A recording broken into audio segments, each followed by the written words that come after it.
They were the strangest legacy of the world's most notorious drug lord. Hippos imported from Africa to a Colombian jungle kingdom. Decades later, that number has exploded into a crisis, and now Colombia has made a brutal decision. Dozens of hippos roaming freely through a region will be killed. Now, in the jungles of central Colombia,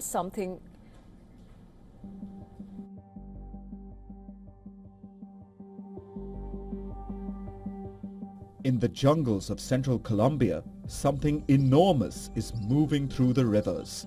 Not a cartel, not a weapon, something far more unexpected and far harder to stop. Colombia is the only country outside of Africa with a wild hippopotamus population.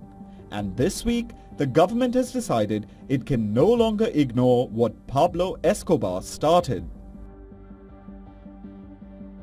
These hippos are the descendants of the four brought into the country in the 1980s by Escobar.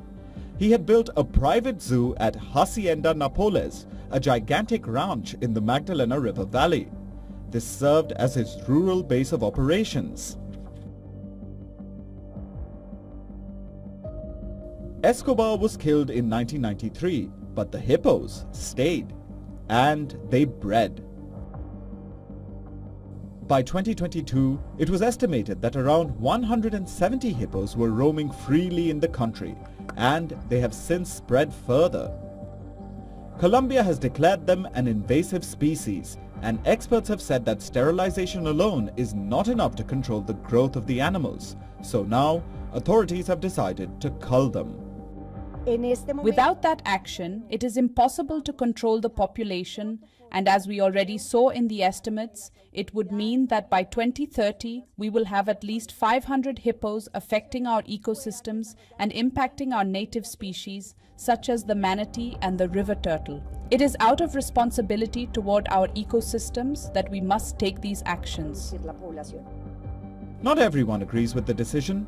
Animal rights activists condemn the plan as cruel, arguing that these animals are victims of government negligence, not threats deserving death. Pablo Escobar built an empire on chaos, and even his animals can't escape that inheritance. Bureau Report, WION, World is One.